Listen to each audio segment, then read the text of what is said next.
In honor of Black History Month, I'm happy to report MSNBC has announced an overall 28% viewership decline in Readout. For this reason, this show will be canceled. This begins the official cancellation of Joy Reid.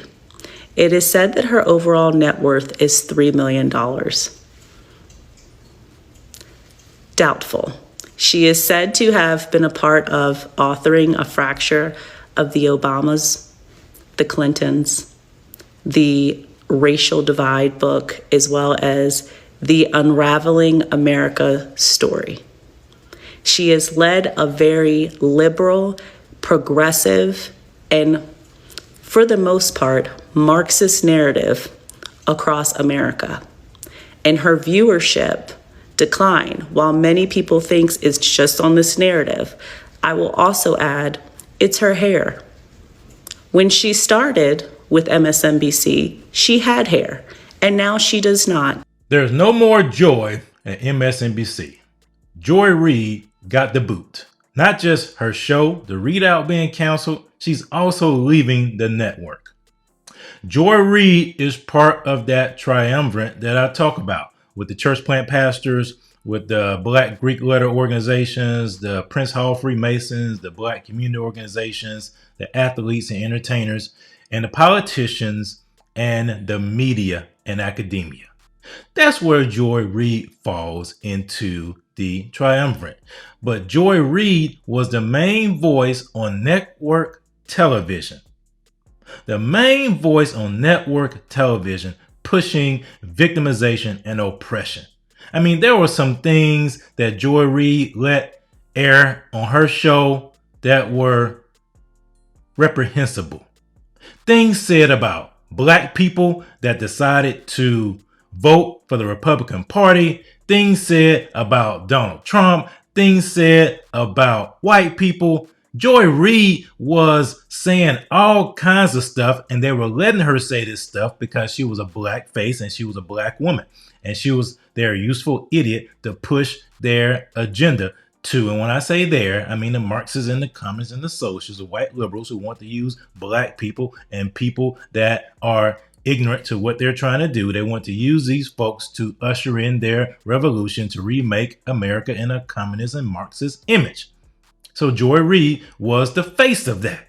But because of her declining ratings and because of the fact that people were tired of her message, Joy Reid got the boot. Well, I'm going to show you some of the reasons why Joy Reid got the boot. In America, there's a thing about both white vigilantism and white tears, particularly male white tears. Really white tears in general, because that's what Karens are, right? They Karen out, and then as soon as they get caught, it's like, Green Waterworks. White men can get away with that too. And it has the same effect. Even as the right tries to politicize the idea that masculinity is being robbed from American men by multiculturalism and wokeism, they still want to be able to have their tear. Let's not be trying to play games with these kinds of small things to try to pull us into a direction. All that matters in this election, and I genuinely mean this, all that matters in this election, the only thing that matters in this election, is keeping Donald Trump and Project 2025 out of power. Keeping that insane ideology of white Christian nationalism and white supremacy and white male Christian dominance out of power. That's all that matters.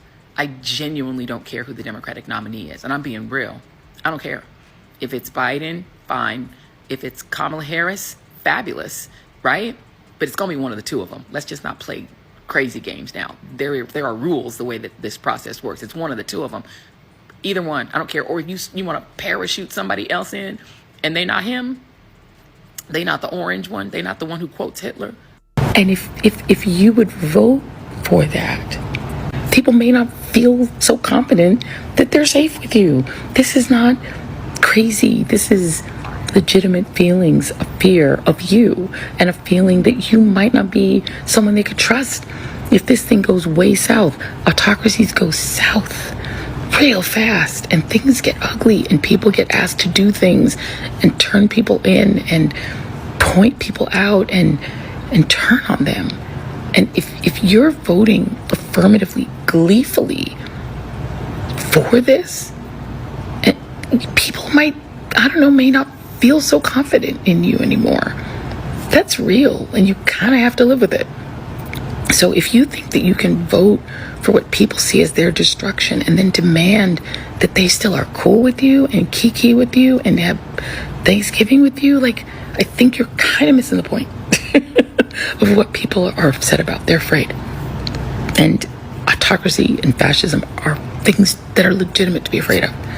So you may want to step back. These are the people who say the undocumented, who they get to call illegal immigrants, like the Pilgrims had permission to come here, have to suffer the consequences of their actions, right? They made the choice to overstay their visas or come into our country illegally. So if they get deported, consequences.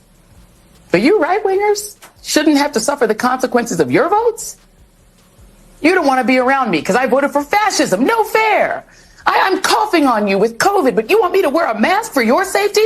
No fair. My body, my choice. Well, here's an alternative thought.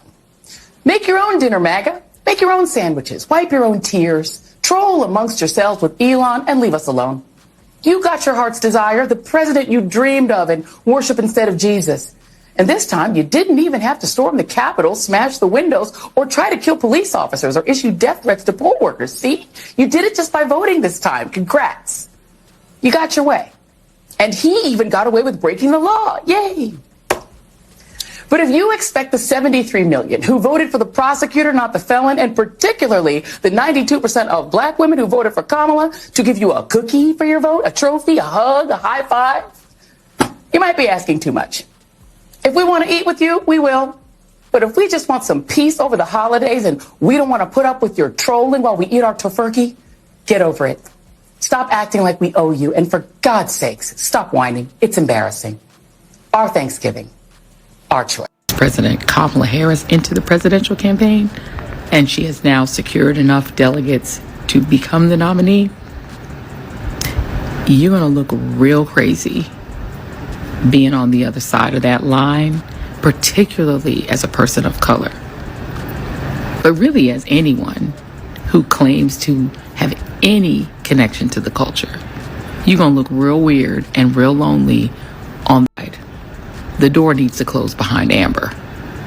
And she looked crazy over there. The party is, it's rooted in returning white Christian men, but also white men and white adjacent men, you know, Right. black men, brown Right. men who are like white adjacent in terms of trying to also be in that dominant position in society. And then you have women who are willing to go along with that, right? There are a certain number of women who are also willing, the trad wife sort of thing. So that was just a snippet of some of the stuff that Joy Reid has said over the years. I mean, if I want to play everything Joy Reid has said, this video would be an hour or two long. But as a reaction to her getting the boot, Joy Reid had an epic meltdown. My show had value, and that, I'm sorry, that what I was doing had value. And in the end, I'm sorry, I try not to cry on TV. And this is kind of like me on TV, so I apologize. And then it mattered. I see Karen is there, and she's been texting me as well. And so what I will just say is that in the end, thank you. Where I land is that the moment of guilt that I felt, that I went hard on so many issues, whether it was the Black Lives Matter issues of a young baby or a mom or a dad that was killed, or when we opened up people's eyes to the fact that Asian Americans were being targeted and not just black folks, or went hard for immigrants who've done nothing but come to this country like my parents did and try to make a life and defended them, or whether we've talked about what the president is doing that is subversive to the Constitution, that is injurious to our liberty, defending books that people find inconvenient, that Nicole Hannah Jones put into our spirit, that we need to understand 1619 as the real founding of this country, whether it's talking about any of these issues, and yes, whether it's talking about Gaza and the fact that we as the American people have a right to object, to little babies being bombed. And where I come down on that is I'm not sorry. I am not sorry that I stood up for those things, because those things are of God. And I'm a church girl too, and those are the things that I was taught were of God. And so I'm not sorry. I'm just proud of my show. Joy Reid, nothing you said on that show was of God. Not the God of the Bible, not Jehovah, not Jesus, not the Holy Spirit. Now, it's the God of blackness. It's the black liberation theology, more than likely the doctrine of the church that you attended. But it's not the God of the Bible. It's not the God that loves life, all life. Yes, he loves the lives of those children taken in Gaza, as well as the lives of the young black people that are taken in the streets that you never talked about, Joy Reid. He loves the lives of the young children, the unborn, that are killed that you never talked about, Joy Reid, at Planned Parenthood facilities. That's the God of the Bible. The God of the Bible has standards when it comes to marriage. The God of the Bible who does not want boys playing in girl sports. The God of the Bible that exalts righteousness and holiness. That's the God of the Bible, Joy. You didn't promote those things on your show. You promoted anti-God, anti-biblical concepts. You promoted Marxism, which is an anti-God religion. It is. It's an anti-God ideology that is a religion at its core. So that's what you promoted, Joy. And we don't celebrate anyone losing their job. We don't. That's not what I do. I don't celebrate anybody losing their job. Yet at the same time, you reap what you sow. The Bible says, if you sow to the flesh, you will reap corruption. And Joy Reid, you sow so many things to your carnal nature that has reaped corruption and led to the cancellation of your show. And you had ample opportunity to course correct, to change, but you didn't want to. You pursued it full speed ahead. And those white liberals got every ounce of your usefulness, and you're no longer useful. It's a cautionary tale, black liberals. As I've said over and over and over again, you may enjoy your perch now, you may enjoy your seat at the table now, but when your usefulness is up, they'll discard you like yesterday's news. That's why you should always stand firm on biblical values and speak the truth regardless. Because we're not victims. We are empowered for greatness.